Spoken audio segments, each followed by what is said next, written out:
The kicking team out now for the Bengals as they'll send this one away. Devin Duvernay now returning from the end zone. And they're going to start in a hole as he's brought down at the 11. At their own 11-yard line.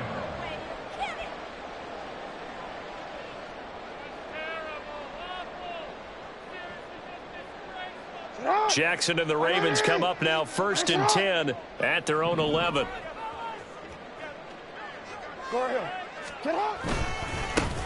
They'll start this drive out on the ground. This will be stopped about 2 yards shy of the marker.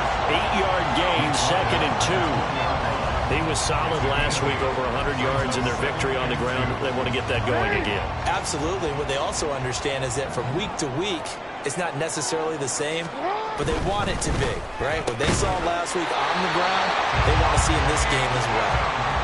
Quick slant there, gets him the first down, 6 yards on the play.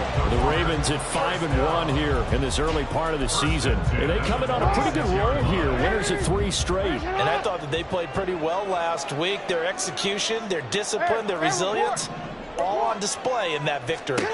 Now Jackson on 1st down. Flushed out right.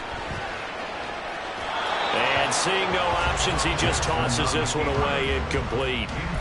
Now that'll bring up 2nd down. Now these two teams, they met up way back in the season opener. And it was the Ravens getting the road victory in that one, so now they'll look to finish off the season sweep here in Baltimore.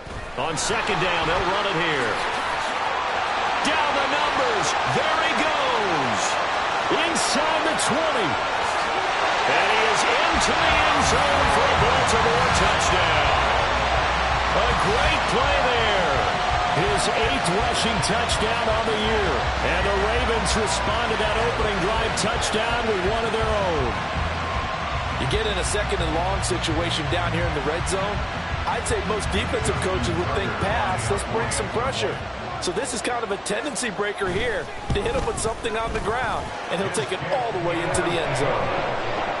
Tucker able to connect on the extra point. And we are tied at 7. Each team's had it. Each team has scored. 7-7 here as the kick's away. And that one will bounce out of the back of the end zone, so we will start here at the 25.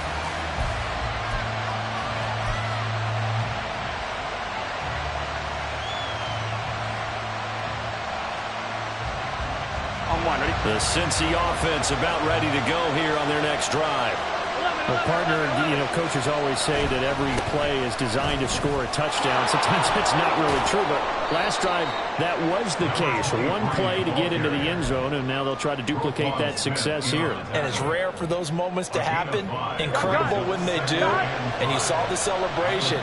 Pure, unbridled joy after that one. Now they go play action now. Burrow being chased out left. The ball comes out on the hit, but they'll say it's incomplete.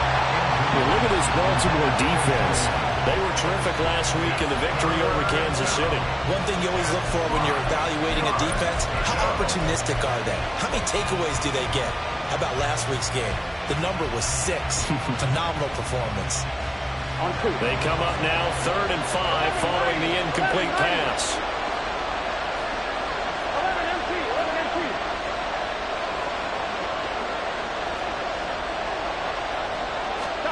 Here's Burrow. And that's going to be incomplete. Not a great start dropping his first target, but let's face it, it won't be his last chance because he'll get opportunities to make up for that one throughout this game. So on 4th down, on is Brad Robbins to punt for the Bengals. This is away and a very good kick angled for the sidelines. And this is going to be ruled out, I think, just inside the 20. Yes, it will. Side judge calls it at the 19-yard line. The Baltimore offense at the line, set to get going. Well, certainly they'd rather have the scenario they had last time out, Charles. Remember, they had the short field. They took it in the end zone. Now this is going to have to be a longer, more sustained drive if they want to get points. Yeah, a little bit more of a quick strike opportunity last time by where they were on the field, and you're exactly right about that. But now backed up a little bit. What's that old expression we love to use? Time to matriculate the ball down the field and try and do it again. Now a deep ball going to be caught here near midfield. And he gets us to the other side of midfield across the 45 before going out. 36 yards on the play. You ask tight ends about their favorite routes to run, and surprisingly, this will pop up as one of their staples because they run so many routes in the middle of the field. How about this one? Sends it to the corner. Great touch on the football, and they turn that one into a big play. Credit him with a 1-yard gain there to make it 2nd and 9.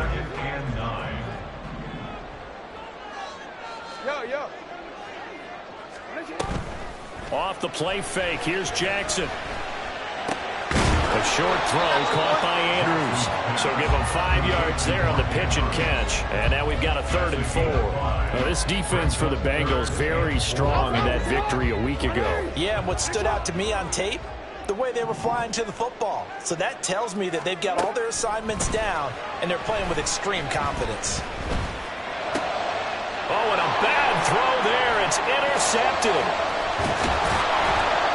And the Bengals are going to take over a couple of yards shy of midfield. Before we came up to the booth, last thing he said as we were walking off the field, want to play mistake-free football. Well, that just went out the window there with a pick. And do you remember what you said to me when we were walking up to the booth after he said that? You're like, oh, fatal last words. Every time we hear that, things tend to fall apart a little bit, and that's what we saw there. Didn't get enough on that throw, and it turned into an interception.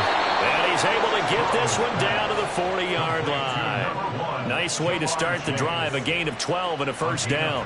With these run-pass options, we often talk about a good quarterback and running back. Well, having a talented wide receiver helps also. Yeah, even coming in 3rd in the discussion, sometimes that means he really should be first, because all you want to do is get the ball in their hands and let them make the big play.